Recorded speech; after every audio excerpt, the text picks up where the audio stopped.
guys, thanks for tuning in today's drive-by. It's the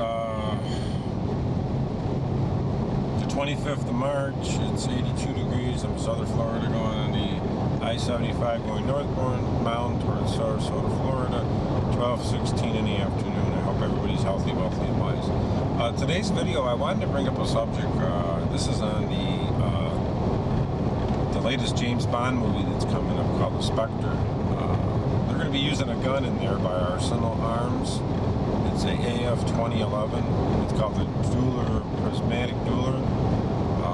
And that's going to be, actually that gun is for sale in the United States. The previous one they made a AF2011, which was just the 45 ACP dual barrel to commemorate Colt's anniversary, 2011. And that was the first one they came out. And then they did some modification. In the AF2011, they make it, I believe, in 10 millimeter, 45 millimeter, 45 ACP, 10 millimeter, 38, I think 38, 380, something like that. And I think there's going to be more calibers coming. Also in the Dueller, they make that the same thing. Big difference in prices. The regular AF2011 is about $5,500 for a stainless one. The blue one's about $4,600. And then if you go into the Dueller, they come in blued or stainless steel, and they come in ported or non-ported. The stainless, I believe, is $6,500, non-ported. The blued, I think, is like 61 or 59 or something.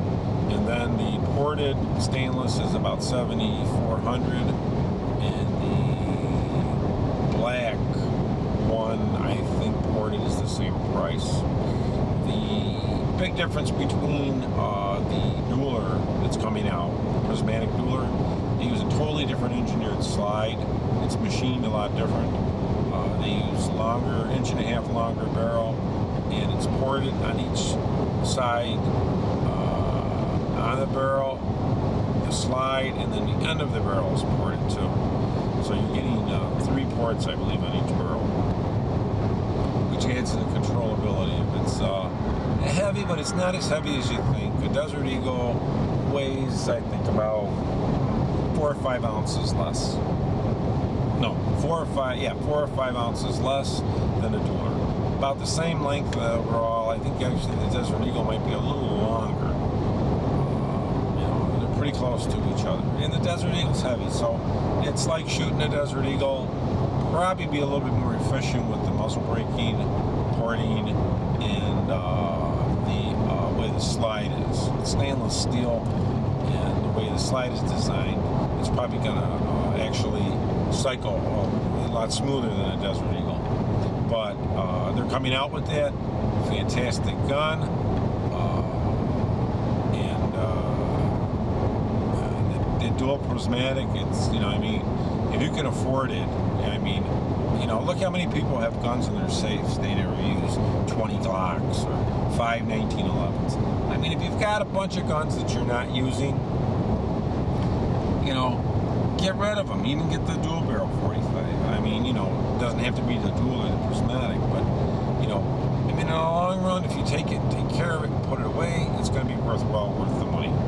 And if you do decide to get a custom one, a Dueller, I think the manufacturer is letting you put your own serial numbers on them.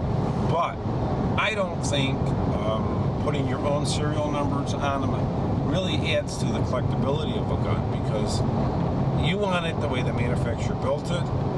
You don't want, some people put like their names and stuff on them. Yeah, you don't want that, because if you have a collectible item that's may go up in value, you want to, have it the way it came from the factory. Now, they're coming out with a 10 millimeter at the end of this year, too. I'd like to get both. I'd like to get the 45 and the 10 millimeter. And I think those two guns, even though you'd pay about $15,000 for those two guns, in the long run, money-wise, collectability-wise, it's probably the best investment in two guns you'd probably ever make. other than a real, you know, I mean, a lot of people, some people can spend $4,000 on a nice 1911. Right? I mean, a Wilson Combat, you know, Ed Brown or something, a Nighthawk. They got guns up in quite a bit.